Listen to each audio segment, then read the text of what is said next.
The morning I woke up from my dream that said Kansas City, I remembered a quote that I had read 30 years ago in a Kurt Vonnegut book.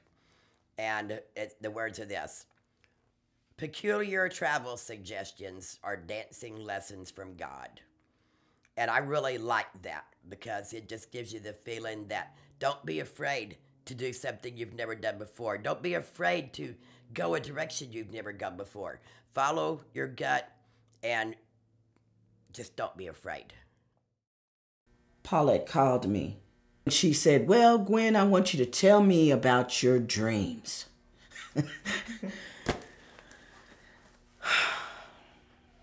I broke and started crying because I never had a dream. And I said, "Lord, you gave a dream to everybody but me. Why I don't have a dream?" She said, "I want you to tell me the good and the bad about you." And I said, she says, I'm supposed to write this down. And she wanted it the next day.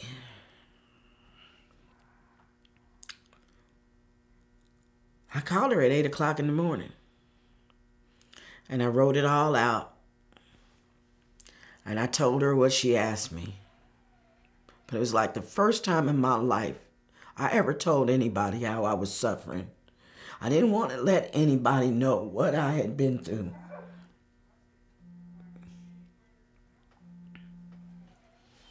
Whew. She said, "Gwen, you're in this. She said, you'll be in this program if it's the last thing I do."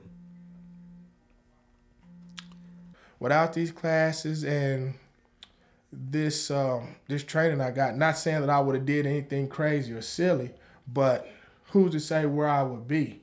You know, I mean, you can go from anywhere to, buying a house to be homeless. I built houses and did construction in Austin for 30 years of my life. And when I was about 50, I went on an adventure and sort of migrated to Las Vegas, Nevada, where I sold timeshare for 8 years.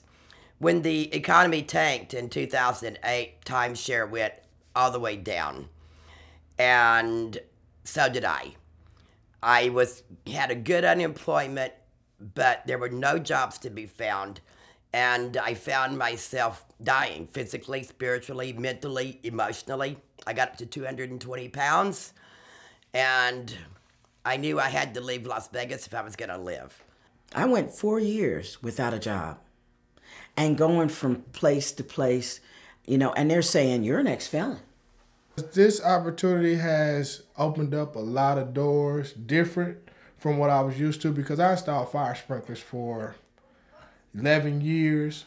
And this right here, it gave me a different outlook on how things go. And not only that, though, it has opened me up to how the environment really is, the dangers of the environment.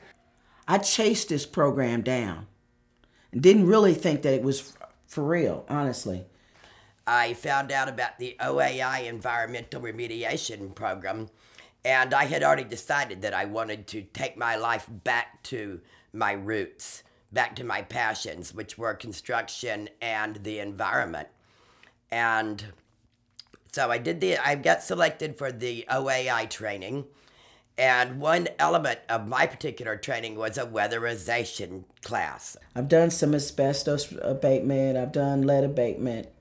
I joined the union. So I'm a laborer now. With 1290, Union 1290, and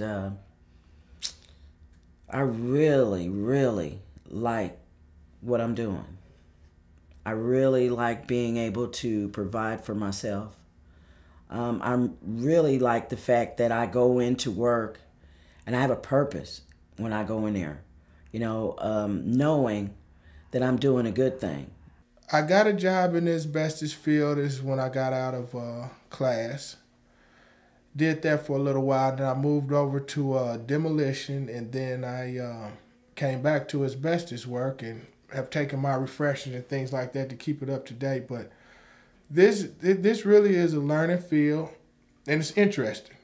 It is an interesting field because every day you're learning something different if you're in the field. And like, you know, coming through these classes and talking to Miss Paulette frequently, you learn different things that's going on, you know, because, I mean, it's changing basically, you know, every month, you know. So when they had a little bit of money and they could pay someone to paint this old house, they selected me because I had my lead RRP training from my OAI, so I was able to work on this old lead-based paint.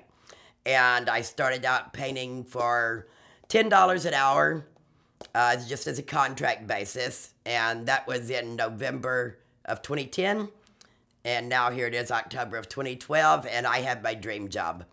I now help to teach the very classes that I was a student in then. And I love my job. It's challenging, it's stimulating. I learn new stuff every day. So me having this job is a direct result of my OAI training, because getting that lead RRP training is what made the difference. If you apply yourself to something, there's no telling what the outcome's going to be. You know, when I got out of the program here, I went right into a job.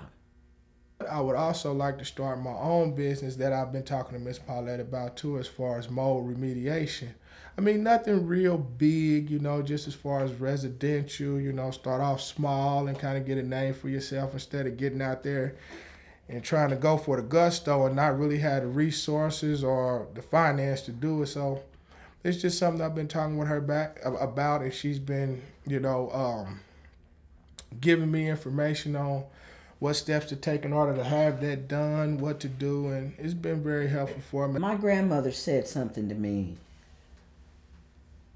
and it's absolutely true. Because I asked her to come and visit me when I was in prison. And she said, "Baby, there's a whole lot more prison than them with bars." And I don't know if it's the prison in someone's mind or in their spirit, or, I mean, because people are in prison in more ways than one. Physically, I was in prison, but it never shut down my spirit. This program has been able to allow a person like me who is willing to do the right thing, who's willing to apply themselves, you know, not only to study and the testing and the driving without gas and all the hardship parts. It allowed me to show that I can do if you give me a chance to do it. There are people out here that are really wanting to do the right things. Not that great.